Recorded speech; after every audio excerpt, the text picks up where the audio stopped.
तो हमारे प्यारे दोस्तों, आज हम जानेंगे कि किसी भी अनुप्रयोगों को किस चीज़ में मापा जाता है। ठीक है, जैसे हमारी किसी भी वज़न को अगर यदि हम मापते हैं तो किलोग्राम में मापते हैं। इसी प्रकार की चीज़ों को जानेंगे जो हमारे परीक्षा के दृष्टिकोण से बहुत ही महत्वपूर्ण है। ठीक है, तो हमारा पहला क्वेश्चन है कि ध्वनि की तीव्रता मापने में किसका प्रयोग होता है। तो ध्वनि की जो तीव्रता है उसे मापा जाता है ऑडियोमीटर में। आप लोग जानते हैं कि कहीं पर कुछ होता है तो आप बोलते हैं कि हाँ ऑडियो फाइल को रिकॉर्ड कर लो। ठीक है, अगला है कि वाहन द्वारा तय की गई दूरी मापने में किसका प्रयोग होता है। तो वाहन द्वारा तय की गई दूरी को मापने में ओडोमीटर का प्रयोग होता है। ठीक है, आगे चलते हैं। अगला क्वेश्चन है कि ऊंचाई मापने में किसका प्रयोग होता है। ऊंचाई को मापने में अल्टीमीटर का प्रयोग होता है।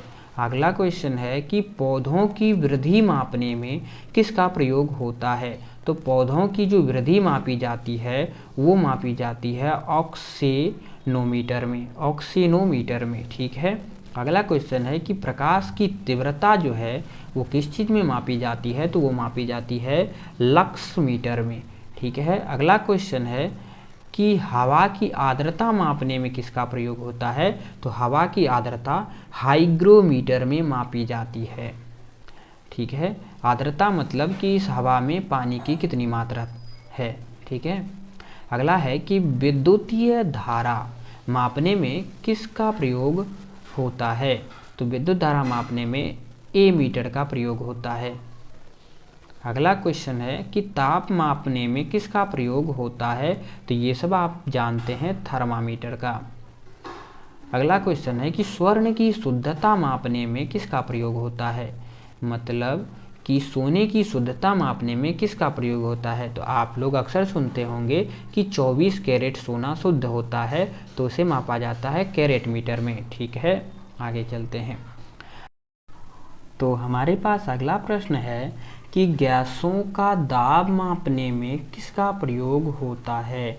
तो गैसों का दाब मापने में मोनोमीटर का प्रयोग होता है। ठीक है, मोनोमीटर का। आगे चलते हैं। अगला है कि विभवांतर मापने में किसका प्रयोग होता है। तो वोल्टमीटर का।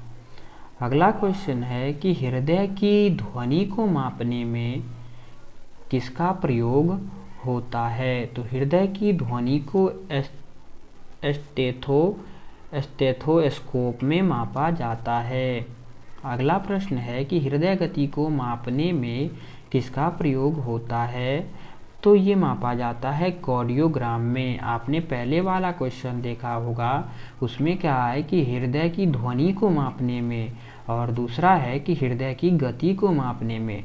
तो कन्फ्यूजन नहीं होना है इन दोनों प्रश्नों में। ठीक है, अगला प्रश्न है कि तरल पदार्थ का सापेक्षिक घनत्व को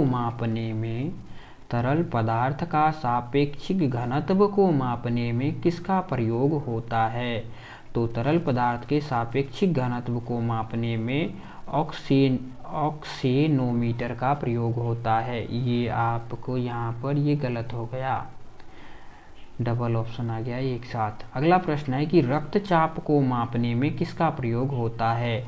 तो सिफगो मोनोमीटर का प्रयोग रक्तचाप मापने में होता है। अगला है कि वायु की दिशा को मापने में किसका प्रयोग होता है। तो विंड वेन का। ठीक है, अगला प्रश्न है कि विद्युत धारा की उपस्थिति को मापने में किसका प्रयोग होता है। तो गैल्वेनोमीटर का। अगला प्रश्न है कि 1 HP बराबर होता है, ये बहुत ही आसान है, कि 746 वाट। अगला प्रश्न को देखते हैं। अगला प्रश्न है कि समुद्री जहाज की गति मापने में किसका प्रयोग होता है। तो ये होता है नॉट का। ठीक है, अगला प्रश्न है कि खगोलीय दूरी को व्यक्त करने में किसका प्रयोग होता है। तो पारसेक का। अगला प्रश्न है कार्य और ऊर्जा दोनों का मात्रक क्या है? तो जूल है। अगला प्रश्न है कि भूकंप की तीव्रता मापने में किसका प्रयोग होता है? तो ये आप सब जानते हैं कि सिस्मोग्राफ का प्रयोग होता है। अगला है कि दाब का मात्रक क्या है? दाब का मात्रक पास्कल है।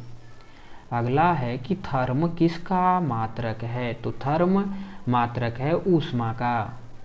अगला प्रश्न है कि 1 न्यूटन बराबर होता है, यहाँ पर न्यूटन नहीं होगा, यहाँ पर होगा डाइन, ठीक है, जो गांव घर में होती है, ऐसा गांव के लोग मानते हैं, ठीक है। तो इसका आंसर होगा 10⁻5 डायन, ठीक है। तो उम्मीद है कि यहाँ तक आपको ये हमारी 25 प्रश्नों का कॉम्बिनेशन आपको पसंद आया होगा। तब अगर पसंद आया है तो आप मेरे वीडियो को लाइक कर दें और चैनल को सब्सक्राइब कर सकते हैं। मिलते हैं अगले पार्ट में, तब तक के लिए जय हिंद।